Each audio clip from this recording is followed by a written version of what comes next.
शांति शांति। ओम आप्यायन्तु ममाप्यायन् वाक्प्राणश्च श्रोत्रमथो बलमिन्द्रियाणि च सर्वाणि सर्वं ब्रह्मोपनिषदम् माहं ब्रह्म निराकुर्याम् मा ब्रह्म निराकुरोत् निराकरणमस्तु निराकरणं वेतस्तु तदात्मनि विरतेय उपनिषत् धर्मा हे मयि सन्तु ॐ शान्ति शान्ति शान्ति।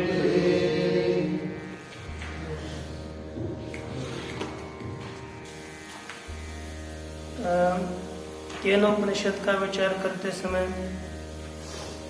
द्वितीय खंड के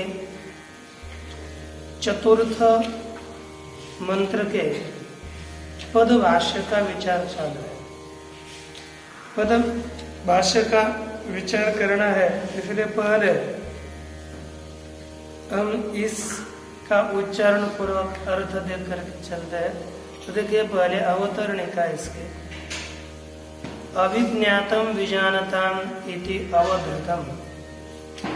यदि ब्रह्म अत्यंतम एव अविज्ञातम लौकिकानां ब्रह्मविदांच अविशेषः प्राप्तः। एक वाक्य पूर्व मंत्र गया कि यस्या मतम तस्य मतम मतम यस्य न वेदसः अविज्ञातम विजानताम विज्ञातम अविजानताम। यह क्या वाक्य दिया? विजानताम अविज्ञातम विज्ञातम अविजानताम, अर्थात जो जिन्होंने नहीं जाना उन्होंने वास्तविक ब्रह्म को जाना, जिन्होंने जाना उन्होंने वास्तविक ब्रह्म को नहीं जाना। ये वाक्य दिया गया था। इसमें एक लिखा अविज्ञातम विजानताम, जो जानने वाले पुरुष है उन्होंने भी ब्रह्म तत्व को नहीं जाना।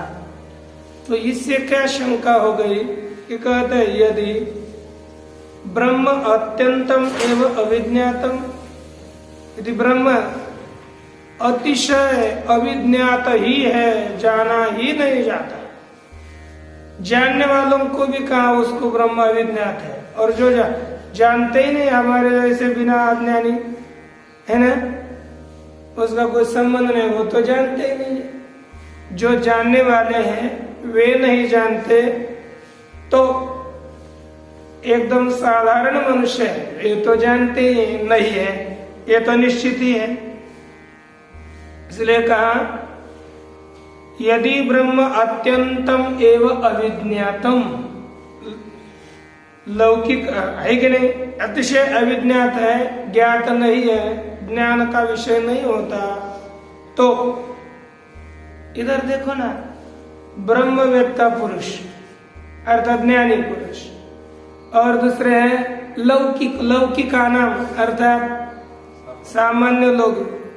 ब्रह्म को जानते हो क्या? नहीं।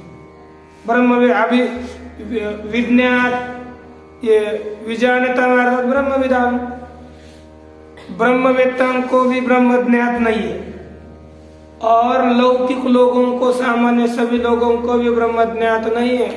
तो दोनों कैसे हो गए?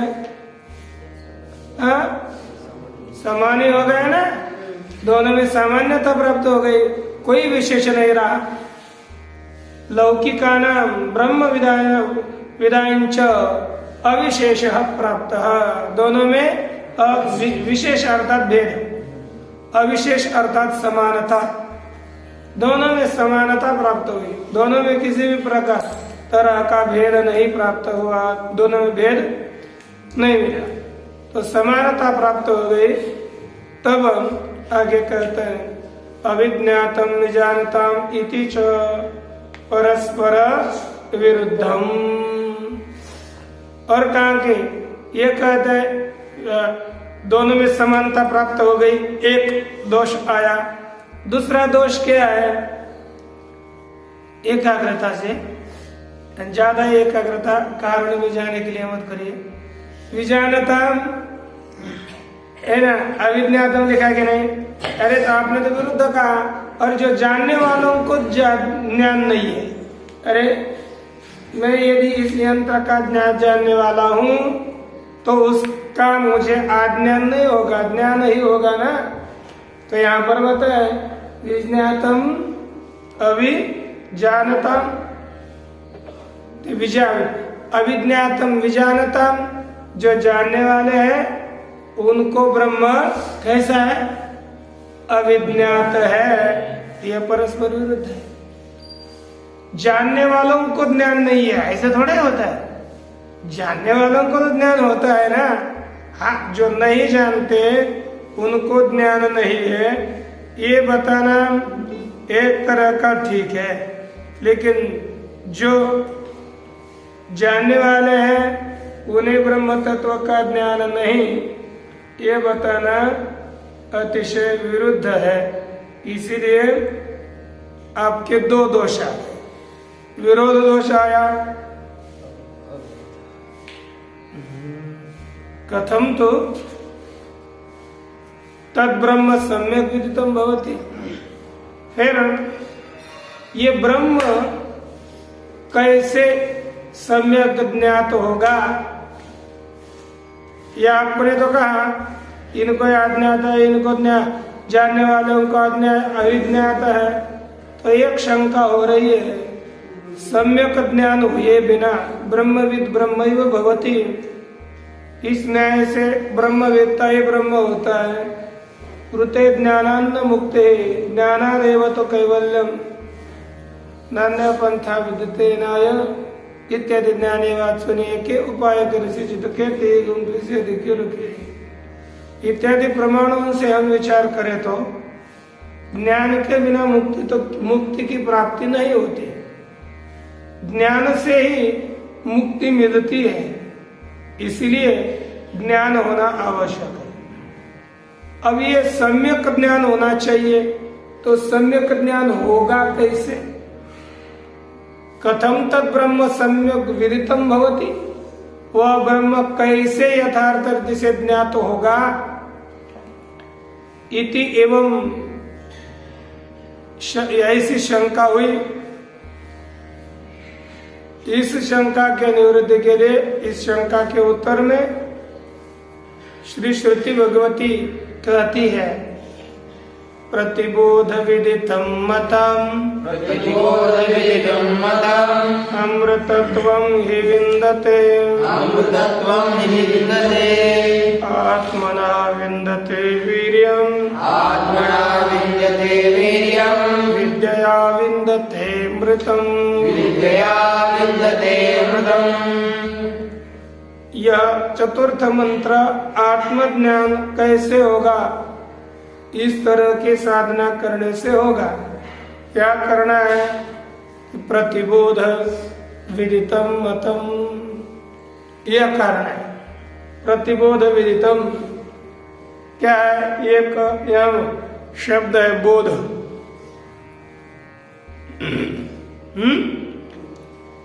यह बोध का प्रति शब्द के साथ अव्यय भाव समास करिए। बोधम बोधम प्रतीति प्रतिबोधम। क्या हो गया? बोधम प्रतीति प्रतिबोधम। अथवा सीधा कर लीजिए, बोध शब्द बुद्धि वृत्ति परक है। बोध शब्द से क्या लेना है? बुद्धि की वृत्ति। इसलिए बोधम बोधम प्रति आगे करना विदितम, बोधम बोधम प्रति विदितम इति प्रतिबोध विदितम। प्रत्येक बोध में जो ज्ञात होता है वही ब्रह्म प्रतिबोध विदित है।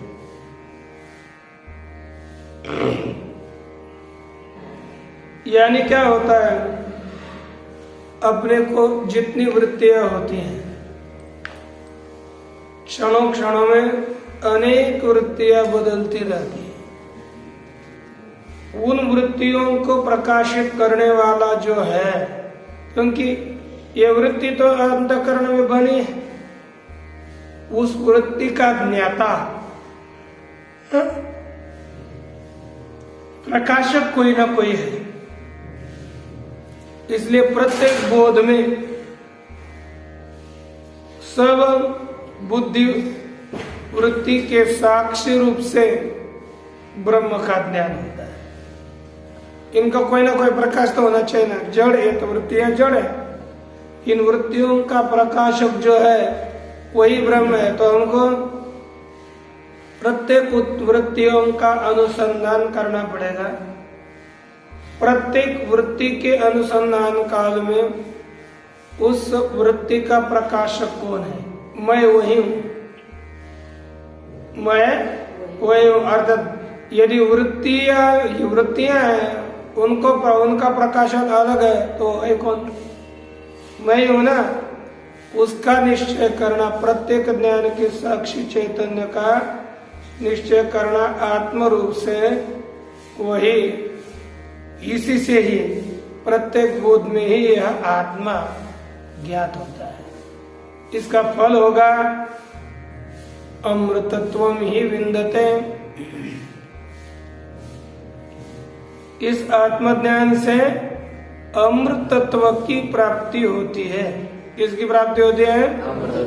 अमृतत्व की प्राप्ति होती है। आत्मना वीर्यं विन्दते। आत्मा के द्वारा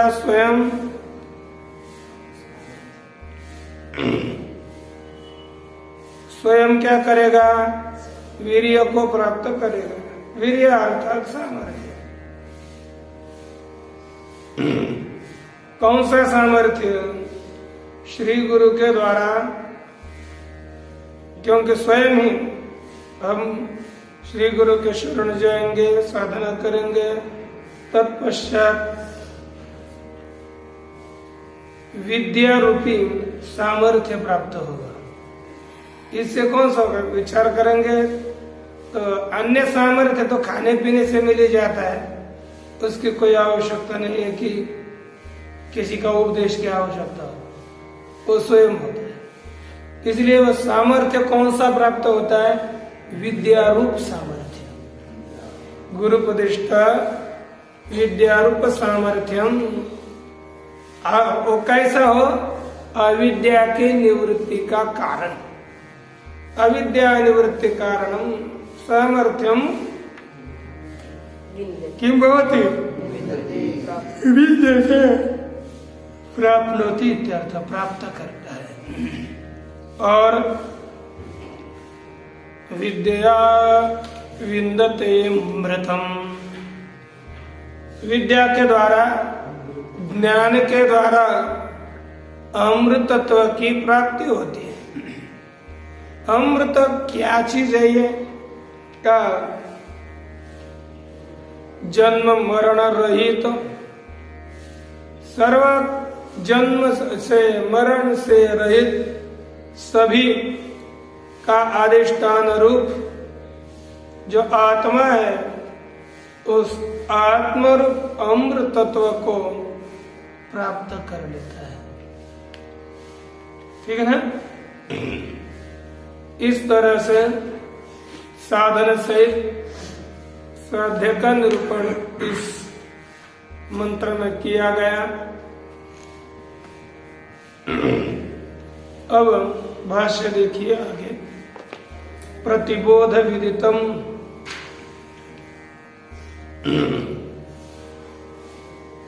बोधम बोधम प्रतिविदितम इति प्रतिबोध विदितम।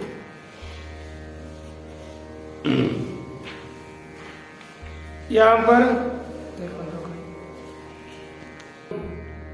बोधम बोधम प्रतिविदितम इति प्रतिबोध विदितम। प्रत्येक बोध में जो ज्ञात हो, यानी ये आत्म तत्व प्रत्येक बोध में ज्ञात होता है। प्रत्येक ज्ञान में उसका जितने भी हमको ज्ञान होते हैं, उन ज्ञानों में आत्म तत्व का भान होता है, क्योंकि उसके बिना ज्ञान हो ही नहीं सकता। फिर ये पहला जो बोध पद दिया है, बोध पद से क्या लिया? तो कहा बोध शब्द न बोधा प्रत्यय उच्यन्ते। लिखा कि नहीं? बोध शब्द के द्वारा बौद्ध, बुद्धि उनमें होने वाले जो ज्ञान है, वृत्तियां है, वो प्रत्यय शब्द का अर्थ वृत्ति रखो। ये बुद्धि में होने वाली वृत्तियां, ये क्या है? वृत्ति रूप ज्ञान यहां पर विवक्षित है। सर्वे प्रत्यया विषयी भवन्ति यस्य स आत्मा। ये जितने विज्ञान है, बुद्धि वृत्ति रूप ज्ञान, ये सभी ज्ञान सर्वे प्रत्यया विषयी भवन्ति यस्य, जिसके विषय होते हैं, जो सब प्रत्ययों को जानता है। स सर्वबोधान प्रतिबुध्यते, वह सभी ज्ञानों के प्रति जाना जाता है। क्योंकि सभी बोध में उसका भान होगा, क्योंकि उसके बिना ये ज्ञान का प्रकाशन नहीं हो सकता। ले सभी में उसका भान होता है। कैसे? आगे और कहते कि सर्व प्रत्ययदर्शी चित शक्ति स्वरूप मात्र प्रत्ययैरेव प्रत्ययेषु अविशिष्टतया लक्ष्यते नान्य द्वारम आत्मनो विज्ञान। आत्मा को जानना है तो क्या है? कहते वह आत्मा सर्व प्रत्ययदर्शी, सभी ज्ञानों का, जितने भी वृत्ति रूप ज्ञान है, उन सभी ज्ञानों का प्रकाशक है। चित शक्ति स्वरूप मात्र कैसा है? चित शक्ति ज्ञान शक्ति रूप है, केवल ज्ञान शक्ति जिसकी स्वरूप है, ज्ञान है जिसका स्वरूप है, ऐसा ज्ञान शक्ति स्वरूप, ज्ञान शक्ति केवल स्वरूप है जिसका ऐसा आत्मा प्रत्ययैरेव, प्रत्यय अर्थात ज्ञान, वृत्ति रूप ज्ञान, उनके द्वारा ही प्रत्ययेषु अविशिष्टतया लक्ष्यते, प्रत्ययों में अभिन्नतया, अभिन्न रूप से लक्षित किया जाता है, जाना जाता है। नान्य द्वारम आत्मनो विज्ञानाय, आत्मा को जानने के लिए अलग दूसरा द्वार अर्थात मार्ग नहीं है, एक ही मार्ग है, यही चिंतन। इसी चिंतन से, क्योंकि प्रत्येक प्रत्ययों का साक्षी, ये शांत में बैठे तो जो हमको ज्ञान होता है वो किसके कारण होता है, ये तो चिंतन करना पड़ेगा। जो है अब वो तो बताने के लिए शब्द प्रयोग करेंगे तो उससे तो कुछ लाभ ज्यादा नहीं है, लेकिन उस तरह का चिंतन करेंगे कि मैं हूं कौन, ये आत्मा क्या चीज है, तो कहा कि कैसे उसका साक्षात्कार करने के लिए एकाग्र में, एकांत में जाकर, एकाग्र बैठकर विचार करें, तब इसकी उपलब्धि हो सकती है। इसके ज्ञान के लिए दूसरा मार्ग नहीं है। प्रत्यगात्मतया विदितम ब्रह्म, प्रत्ययों का ज्ञानों के आत्म रूप से, अधिष्ठान रूप से सम्यक विदितम यदा ब्रह्म, जब ब्रह्म सम्यक ज्ञात होता है,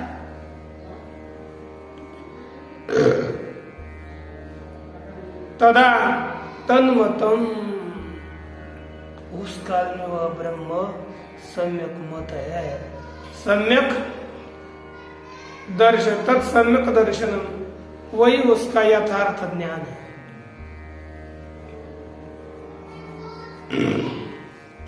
सर्व प्रत्यय दर्शित्वे च उपजननापाय वर्जित दृक् स्वरूपता नित्यत्वम विशुद्ध स्वरूपत्वम आत्मत्वम निर्विशेष तैकत्वम च सर्वभूतेषु सिद्धम भवेत्। आत्मा सर्व प्रत्ययों का, सर्व ज्ञानों का साक्षी है, दर्शी है, ऐसा जानने से क्या होगा? तो कहता है सर्व प्रत्यय दर्शित्व, सब प्रत्ययों का दृष्टा, ये सिद्ध होने पर उपजननापाय वर्जित दृक् स्वरूपता नित्यत्व। इससे क्या होगा? जितने ज्ञान है, ये जो अपने वृत्ति रूप ज्ञान उत्पन्न होते हैं, नष्ट होते हैं, उत्पन्न होते हैं, नष्ट होते हैं, ये होते रहते हैं, लेकिन इनका साक्षी आत्मा इन्हीं ज्ञानों के साथ नष्ट नहीं होता। ये ज्ञात होगा ना, सर्व प्रत्ययों का, ये नष्ट होने वाले ज्ञानों का भी प्रकाशक है, इसलिए ये ज्ञान नष्ट हो रहे हैं, चित स्वरूप आत्मा नष्ट नहीं हो रहा। अर्थात इससे आत्मा की वृद्धि नहीं होती और नाश भी नहीं होता। उपजनन अपाय वर्जित दृक् स्वरूप नित्यत्व, उपजनन उत्पत्ति और नाश ऐसा दृक् स्वरूप ज्ञान स्वरूप नित्य जो आत्मा है, विशुद्ध स्वरूपत्व, आत्मा का क्या ज्ञात होता है? आत्मा शुद्ध स्वरूप वाला निर्मल है, उसमें कोई दोष, जितने भी दोष है तो ये वृत्ति रूप ज्ञान में होंगे, आत्मरूप बोध में नहीं, आत्मा में नहीं। विशुद्ध स्वरूपत्व, आत्मा की शुद्ध स्वरूपता, आत्मत्व, आत्मा का आत्मत्व, और निर्विशेषता एकत्वंच, निर्विशेषता विशेष राहित्य, आत्मा में किसी प्रकार का विशेष नहीं, और एकत्वं च, और एकत्व सर्वभूतेषु सिद्धं भवेत्, सभी प्राणियों में आत्म तत्व की एकता ही सिद्ध होती है।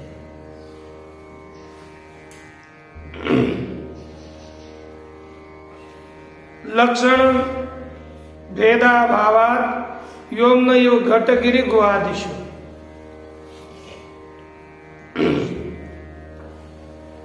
लक्षण भेदाभाव, लक्षण के भेद का अभाव होने से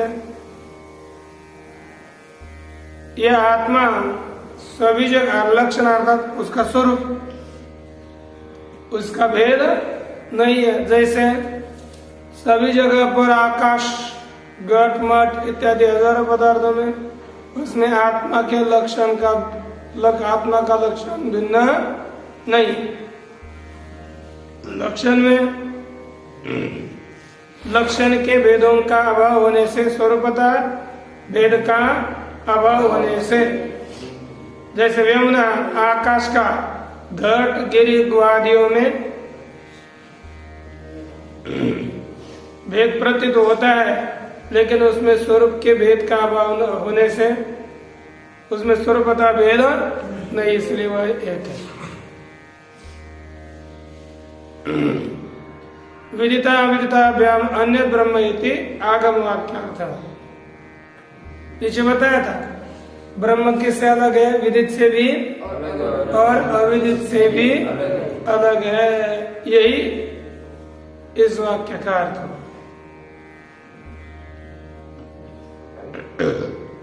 एवं परिशुद्ध एवं उपसंवृतो भवति,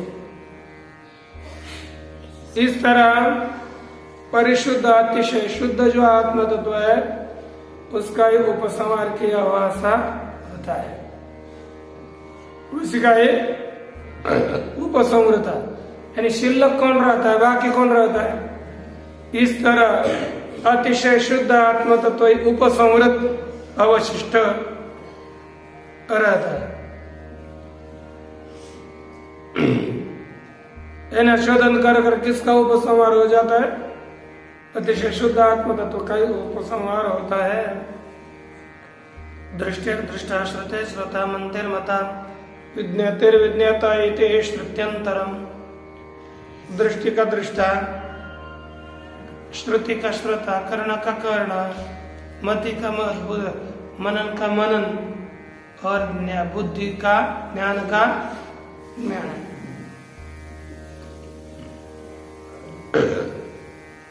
ये अतिरिक्त श्रुति भी है जो आत्मा को अतिशय शुद्ध बताती है।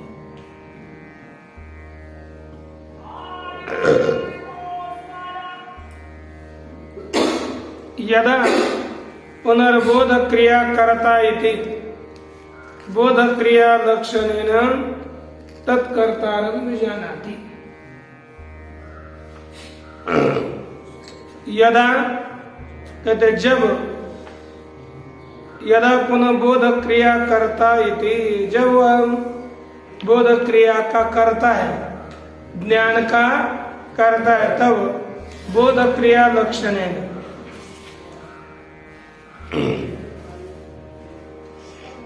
बोध क्रिया ज्ञान क्रिया के लक्षण के द्वारा, लक्षणा के द्वारा तत्कर्तारम उस ज्ञान क्रिया को जान लेता है। ज्ञान रूपी क्रिया के द्वारा ज्ञान का जो करता है उसे जान लेता है। बोध लक्षणेन विदितम प्रतिबोध विदितम इति व्याख्या है।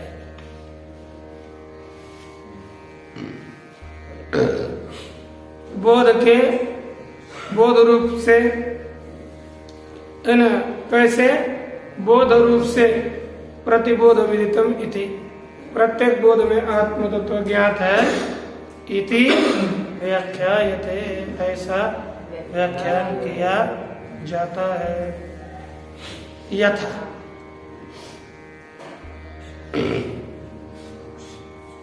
यथा यो वृक्ष शाखाश्चालयति स्ववायुरिति तद्वत्, जो वृक्ष की शाखा को हिला रहा है वह वायु है। ऐसे प्रत्येक पर मनुष्यों का जो ज्ञान हो रहा है, जो प्रत्येक आदमियों का बोध करा रहा है, ज्ञान कर रहा है, वो कौन है? आत्मा इति बोधयति।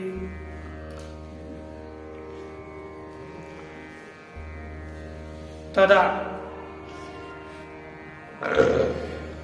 बोध क्रिया शक्ति अनात्मा द्रव्यम न बोधयेत् न बोध स्वरूप एवं।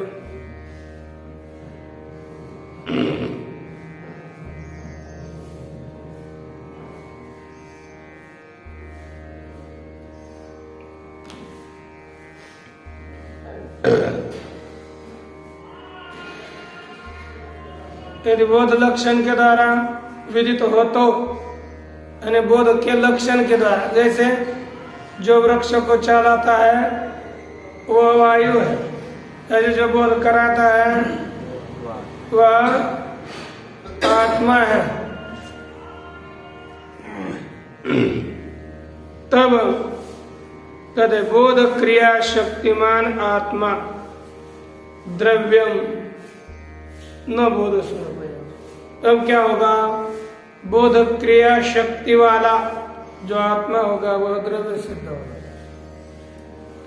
बोध एक क्रिया है, उस क्रिया रूप शक्ति वाला आत्मा यदि मानोगे तो वो द्रव्य होगा, क्योंकि क्रियाश्रयत्व गुणाश्रयत्व यही तो आत्मा का लक्षण होगा।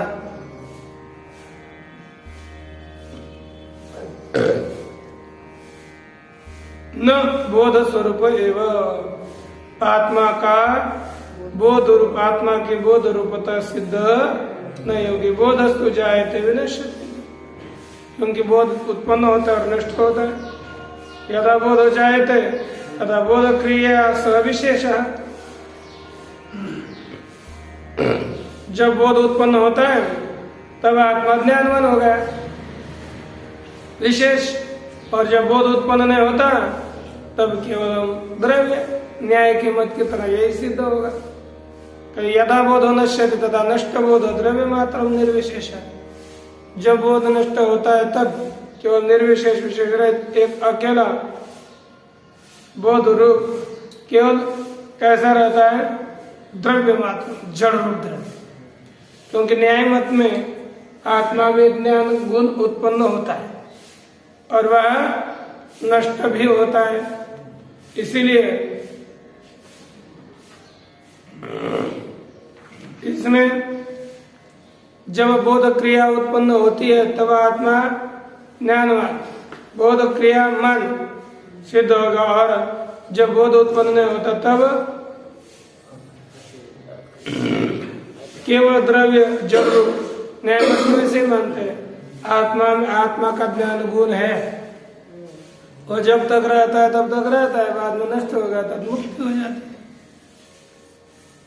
ये उनका मन।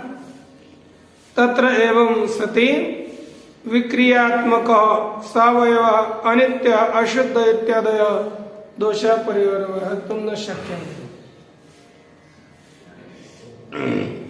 ये तब आत्मा यदि द्रव्य सिद्ध हो गया, आत्मा की द्रव्यता सिद्ध होने पर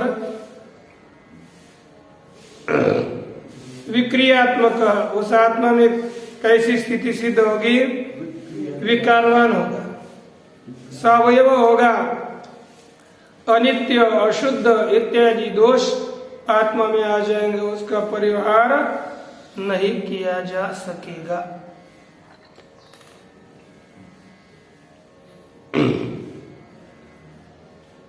यद्यपि कानादानाम आत्ममन संयोगजो बोध आत्मनि समोयति। कानाद वैशेषियों के मत में जो आत्मा तो ठीक है, लेकिन उनमें भी आत्मा और मन का संयोग, उससे उत्पन्न हुआ जो आत्मा में बोध है, वह आत्मा में समवाय संबंध से रहता है। अतः आत्मनि बोधृत्व न तो विक्रियात्मक आत्मा, इसलिए आत्मा बोधाई है, आत्मा विकारी नहीं है। द्रव्य मात्र से बहुत घटई और राग समवाय।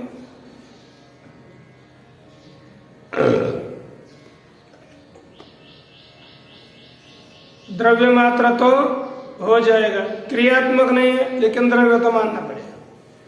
क्यों? घटई व राग समवायी, जैसे घट वैसे ही यह शब्द का समवाय होगा, रागवान होगा, आसक्तिवान होगा। अस्मिन् पक्षे भी अचेतनम द्रव्य मात्रम ब्रह्म, इस पक्ष में भी अचेतन द्रव्य रूप ही ब्रह्म है, ये सिद्ध हो जाएगा। विज्ञानमानम ब्रह्म इत्यादि श्रुतयो बाधितः स्युः। इस पक्ष में विज्ञानमानंदम ब्रह्म इत्यादि श्रुतियां बाधित होगी। इसीलिए